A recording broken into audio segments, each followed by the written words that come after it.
민주당은 이미 대한민국을 심리전 내전 상태로 몰아넣은 것도 모자라 실제 내전으로 몰아넣겠다는 시도를 계속하고 있습니다.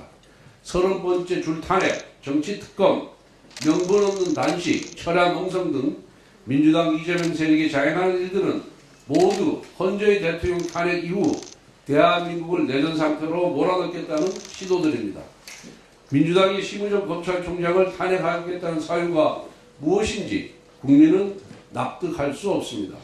법원의 판결을 따른 검찰총장이 무슨 죄를 저질렀다는 것입니까? 구속 취소와 석방이 잘못된 결정이라고 판단한다면 이러한 결정을 한 법원에 책임을 묻는 것이 정상이 아니겠습니까? 본인은 8개 사건, 12개 혐의, 5개 재판에 악영향이 갈까봐 판사 탄핵을 못하고 법원의 판결을 따랐을 뿐인 검찰총장만 탄핵하겠다는 것 아닙니까? 그동안 거대 야당의 29번 줄 탄핵으로 4억 6천만 원의 혈세가 낭비되었다고 합니다. 고위공직자 직무의 정지에 따른 혼란으로 인해 우리 사회가 치른 경제적 비용은 그보다 훨씬 더 큰 조당일 것입니다. 내전이냐 안전이냐 지금 대한민국은 선택의 기로에 서 있습니다. 지금 국회의 제1책무는 안전과 수습입니다. 국민의힘은 오직 국민만 바라보며 국정안전과 민생수습에 매진하겠습니다. 이재명 세력 역시 내전 조장을 위한 30번째 줄 탄핵과 명분 없는 단식이 아닌 국민을 위한 길로 돌아올 것을 강력히 촉구합니다. 제3차 국정협의회가 민주당의 발목 잡기로 인해 성과를 내지 못했습니다.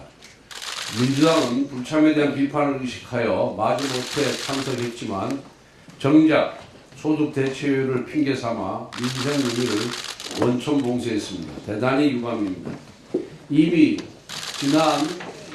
지난달 28일에도 민생법안과 추경 논의를 위한 여야적 국정협의회가 민주당의 일방적인 불참으로 무산된 바가 있습니다.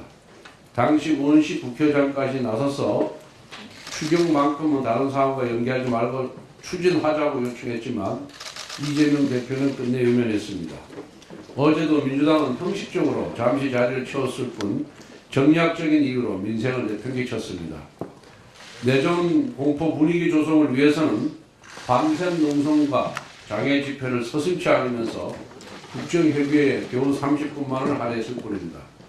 13일 처리를 예고한 법안들을 봐도 위헌적인 특검법들만 있을 뿐 민생 법안은 하나도 없습니다.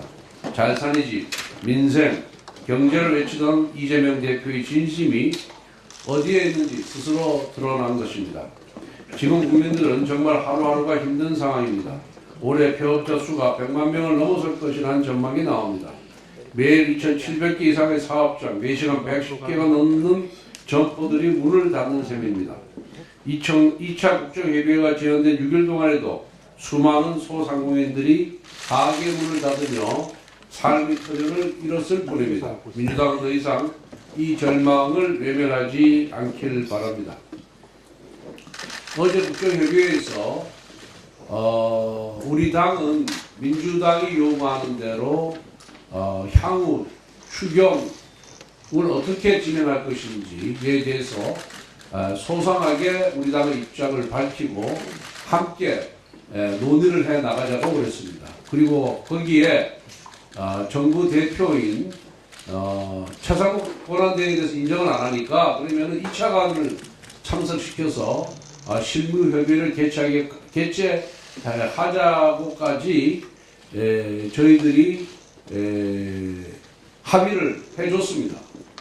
그런데 그 전 회의에서 소득 대체율 정부 여당은 42%를 주장했고 민주당은 44 내지 45%를 주장해서 그 중간선인 43%로 하자라고 제가 제안을 했습니다. 왜 그랬냐면 원래 우리 측 제안은 보험료율 13%, 소득 보험료 13%에다가 자동 안정장치 도입 그리고 소득 대체율 42%였습니다. 그런데 민주당이 자동 안정장치를 도입하면은 소득 대체율이 낮아지는 효과가 있다.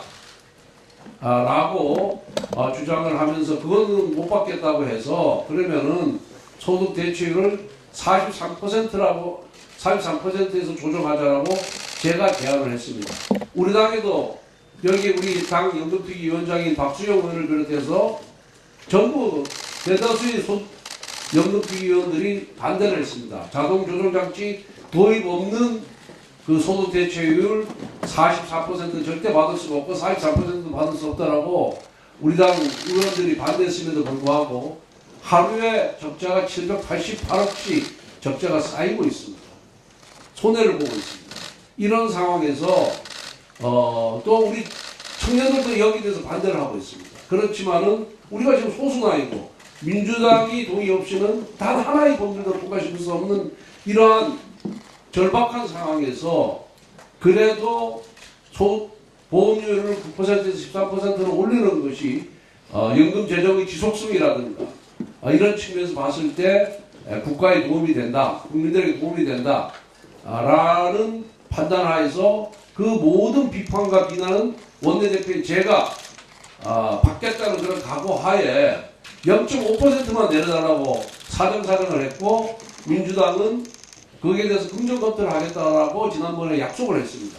그래서 어제 저는 이 부분이 타결이 될 줄 알았는데 민주당이 여전히 43.5%를 고집하는 바람에 모든 논의가 수포로 들어가 있습니다. 정말 민주당이 43.5인데 0.5%를 양보를 못하고 44를 고집을 한 겁니다. 그래서 민주당이 의장 중재안이 43.5였습니다. 의장 중재안이. 근데 제가 그 0.5%만 좀 내려라. 소득 대출 1% 차이가 나중에 가면 한 300조 원 정도 차이가 난다. 그래서 그럼 내려달라고 사정을 했는데 민주당이 못했습니다. 과연 민주당이 이게 민생을 위하는 정당인지, 국민을 위하는 정당인지, 경제를 위하는 정당인지 정말 어제 실망을 해서 결국은 회의가 이렇게 파열음만 내고 끝냈습니다. 지금이라도 민주당이 민생과 경제를 위하고 그 다음에 미래 세대를 위한다고 그런다면은 불충분하지만은 우리가 제안한 조건을 좀 수용을 하고 나머지 문제는 국회 연금특위를 구성해서 1년 시한을 두고 소득 자동 안전장치를 비롯해서 다층 연금 제도에 대해서 함께 논의하기를 기대합니다.